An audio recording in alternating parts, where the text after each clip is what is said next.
Hello everyone, welcome to Beaver's Hobby Channel. This is a review of Orlandoo Hunter OH32X01 Rock Bouncer. Before we begin, I would like to thank Banggood for sending me this kit to review.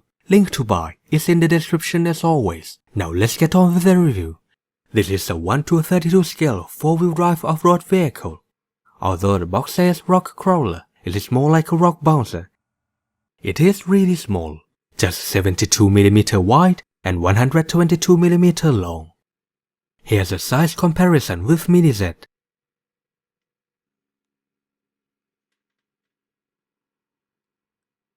You can paint the frame and the wheels however you like. I keep them black because I think they look better this way.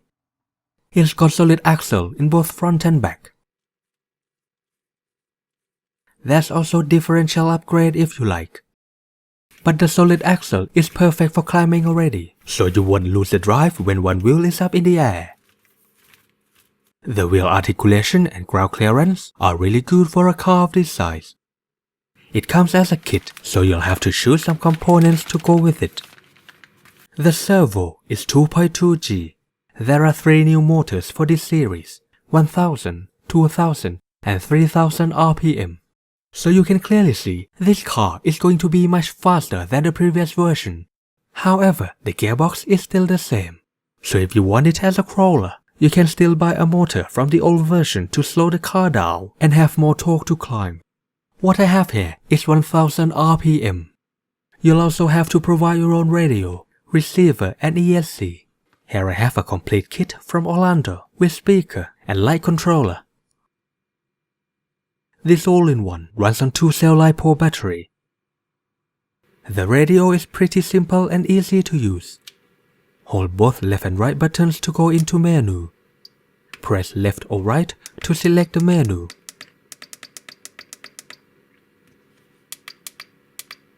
And then plus or minus to adjust the value.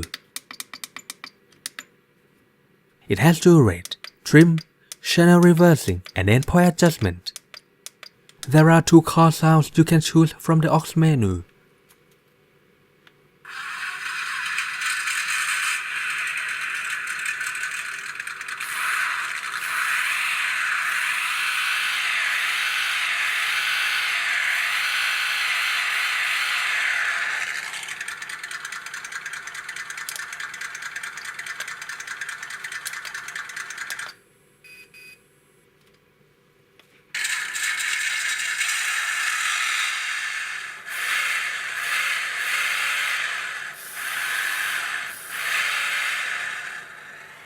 This dial is for the car volume.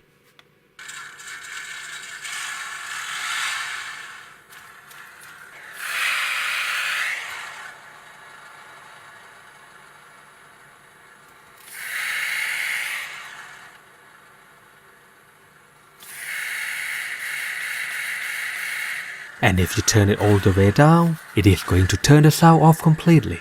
But it'll turn on the drag brake, which will lock the wheels when the throttle is on neutral.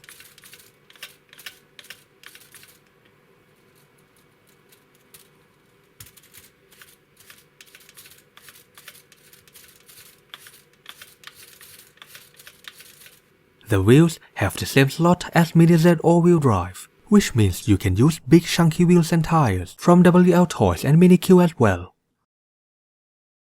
You can also fit drift tires on it if you fancy. Unfortunately, my motor is too slow to drift. Let's take a look at the build. The manual is good. You can just follow the pictures to build it. The tools, screwdriver, Allen key and nut driver are also included in the kit. There are some extra screws and ball head in the kit too, so don't worry if you drop 1 or 2 of them. The chassis itself is fairly easy to build. Everything fits together perfectly, and the plastic quality is rather good. You just need to be precise with the length of the linkages. I'm not sure how necessary it is, but I also glue the tires, otherwise they come off very easily. Fitting the electronics is very tricky because the frame is tiny. It took me a while to figure out how to put everything inside, especially when I want to put speaker and light controller in there as well. In the end, I decided to take the receiver out of the case and solder almost everything directly to it. The battery is made out of two 1-cell LiPo batteries to make up 2 cells. And as you can see, everything is tightly packed in here.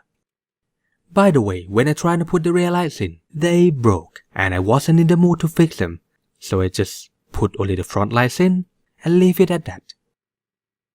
Next, some building tips that I found. First, the grub screw for motor pinion could be too long.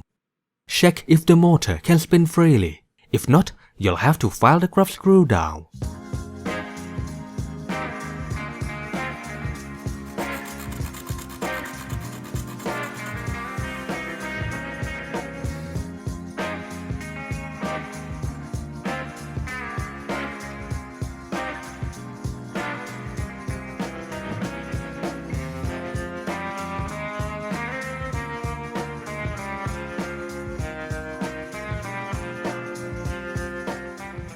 Next, fit the drive shafts on the gearbox before putting it on the frame.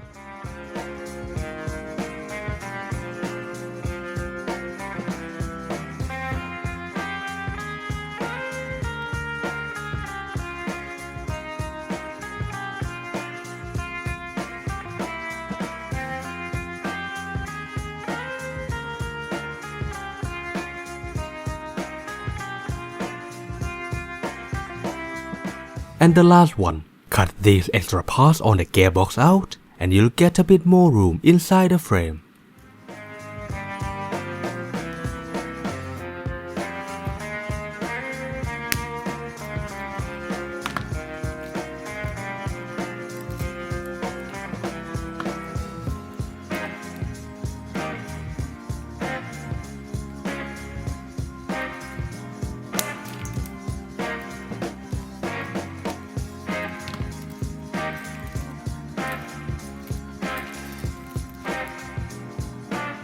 So, how does it drive? I don't have an off-road course, so I decided to build some obstacles from Lego. Let's take a look.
Well, it goes through everything I throw at it, and it is really fun to drive.